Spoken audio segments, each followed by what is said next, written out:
কেমন আছেন সবাই? ঈদ কেমন কাটলো? নিশ্চয়ই অনেক ভালো। আসসালামু আলাইকুম। রিনিজ স্টোরিতে সবাইকে ওয়েলকাম। নতুন একটি রেসিপি শেয়ার করব, নামটা এখন বলছি না, দেখে হয়তো বুঝে গেছেন, পরেই বলে দিচ্ছি। এখানে কিছু ফ্রুটস নিয়েছি আর এর জুস দিয়ে আমি জেলো তৈরি করব। একটা অরেঞ্জের মাঝামাঝি কেটে নিয়েছি আর এর ভিতরে বিচিটা ফেলে দিচ্ছি। এখানে একটা আনার কেটে বিচিগুলো নিয়ে নিয়েছি। এবার জুস তৈরি করে নিব। এখানে 1/3 কাপ বা 1.25 কাপ অরেঞ্জ জুস হয়েছে আর আনারগুলোতে 2 টেবিল স্পুন পানি দিয়ে আমি জুস তৈরি করেছি। এখানেও 1 কাপ হয়নি, কিছুটা কম হয়েছে ধরে নিলাম, 1/3 কাপ বা 1.25 কাপ। এবার নিচ্ছি গ্রেপ জুস, এটা প্যাকেটজাত গ্রেপ জুস। এই জুস দিয়ে আমি জেলো তৈরি করব। আপনারা যে কোনো ফ্রুটসের জুস দিয়ে এভাবে জেলো তৈরি করতে পারেন। এটাও নিলাম সমপরিমাণ 1/3 কাপ বা 1.25 কাপ। এখন আমি অরেঞ্জ জুস দিয়ে জেলো তৈরি করব, তাই অরেঞ্জ জুসটা আগে নিলাম। আগার পাউডারও নিয়ে নিলাম। একটা প্যান নিয়ে নিচ্ছি, এখানে জুসগুলো দিয়ে দিচ্ছি। এবার 1 টিস্পুন আগার পাউডার দিচ্ছি। 1 কাপ জুসে 1 টিস্পুন আগার দিলে পারফেক্ট জেলি তৈরি হয়। নেড়ে একটু মিশিয়ে দিলাম। এখন দিয়ে দিচ্ছি কালারফুল করার জন্য অরেঞ্জ কালার, এটা ফুড কালার দিয়ে একটু ভালো করে নেড়ে মিশিয়ে দিয়েছি। 1 টেবিল স্পুন সুগার দিয়েছি, যেহেতু জুস এখানে অতিরিক্ত মিষ্টি দিতে হবে না আর জেলোতে খুব বেশি মিষ্টির প্রয়োজন হয় না। এবার প্যানটা চুলায় বসিয়ে চুলা জ্বালিয়ে দিয়েছি মিডিয়াম আর হাই হিটের মাঝামাঝিতে। 2 মিনিটে এই জেলো তৈরি হয়ে যাবে। জেলো তৈরি হয়ে গেছে। এবার চুলাটা বন্ধ করে দিয়ে একটা বাটিতে এগুলো ঢেলে নিচ্ছি সেট হওয়ার জন্য। এখন তৈরি করব গ্রেপ জুস দিয়ে জেলো। আর যেহেতু জুসটা সমপরিমাণ, তাই এখানে 1 টিস্পুন আগার পাউডার আর 1 টেবিল স্পুন সুগার দিয়ে এই জেলোটা তৈরি করেছি। এখানে কোনো কালার ইউজ করিনি। এটা জাল করার পর ঘন হয়েছে, ডার্ক কালার হয়েছে। এখন তৈরি করব আনারের জুস দিয়ে জেলো। কালারফুল করার জন্য রেড কালার ফুড দিচ্ছি।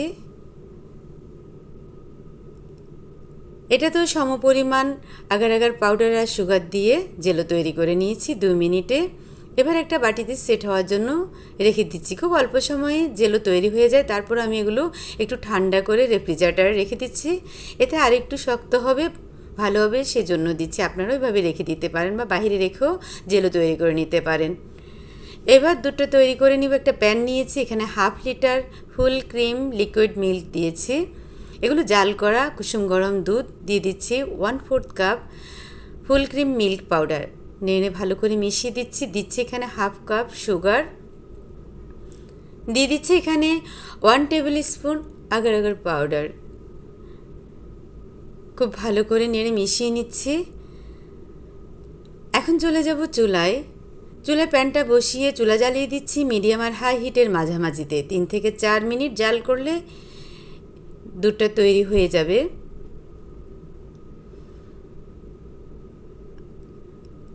কিছুক্ষণ নেড়ে দিয়ে আমি থেমেছি, আবারও এখন নেড়ে দিব। ফুটে উঠেছে দুধ আর এটা খুব ঘন হয়ে এসেছে, এটা আপনারা দেখে বুঝতে পারছেন। এটা নাড়াচাড়ার মধ্যে কমপ্লিট হয়েছে। দেখুন এবার স্প্যাচুলাতে লেগে আছে, দুধটা ঘন হয়েছে বোঝা যাচ্ছে আর এটা তৈরি হয়ে গেছে। এবার আমি চুলাটা বন্ধ করে দিচ্ছি আর চুলায় রেখে একটু ঠান্ডা করব। সাথে সাথে এই গরম দুধ জেলোতে দেব না, তাহলে জেলো থেকে কালার বেরোয়, দুধের কালারটা সাদা থাকবে না। সেই কারণে দুধ ঠান্ডা হওয়ার জন্য রেখে দিয়ে আমি জেলোগুলো কেটে নিচ্ছি নাইফ দিয়ে স্কোয়ার শেপে। এমন ডেলিশিয়াস মিল্ক জেলো পুডিং রেসিপিটি যদি ভালো লাগে লাইক দিতে ভুলবেন না।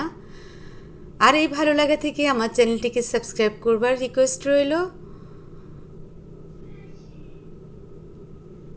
ফ্রুটস জুস দিয়ে যদি এভাবে জেলো তৈরি করে এই পুডিং তৈরি করেন, অসম্ভব টেস্টি হয়। একবার তৈরি করলে বুঝতে পারবেন কতটা টেস্টি হয়। আমি সবগুলো জেলো কেটে নিয়েছি আর স্প্যাচুলা দিয়ে এভাবে তুলে নিয়েছি। এখন এগুলোকে সেট করব একটা মল্ডে। আমি একটা হার্ট শেপের মল্ড নিয়েছি, এর মাঝে জেলো দিয়ে দিচ্ছি। সবগুলো জেলো দিয়ে ছড়িয়ে দিব। আপনারা চাইলে এর চেয়ে ছোটো সাইজের মল্ডেও এটা সেট করতে পারেন, তাহলে আরও ভারী হবে, মোটা হবে। আমি একটু পাতলা করেই করেছি, যাই হোক আমার যেমন পছন্দ আমি করেছি। আবার জেলোগুলোকেও এখন ছড়িয়ে দেওয়া হয়ে গেছে। এবার দুধগুলো দিয়ে দিচ্ছি, যতটুকু ঠান্ডা হয়েছে যথেষ্ট, এর চেয়ে বেশি ঠান্ডা হলে এটা পুডিং হয়ে বসে যাবে। সবগুলো দুধ দিয়ে এবার আমি এগুলোকে একটু ট্যাপ করে দিচ্ছি, এতে জেলোগুলো নিচে চলে যাবে, সমান হবে আর ফাঁকা থাকবে না। একটু ঠান্ডা করে এটাকে আমি রেফ্রিজারেটরে রেখে দিয়েছি। প্রায় 30 মিনিট পর আমি রেফ্রিজারেটর থেকে পুডিংটা বের করে নিয়েছি। এবার একটা স্প্যাচুলা দিয়ে সাইডগুলো ছাড়িয়ে নিচ্ছি, খুব সহজে এতে ডিমল্ট হয়ে যাবে। এই জেলো পুডিংটা কেমন হয়েছে দেখার আগ্রহ নিয়ে অপেক্ষা করছি, ডিমল্ট করে দেখি কেমন হয়েছে, আশানুরূপ হয়েছে কি না। মাশাল্লাহ, অনেক সুন্দর হয়েছে, যেন মনে হচ্ছে কতগুলো গ্লাসের টুকরো বসিয়ে দিয়েছি, কালারফুল।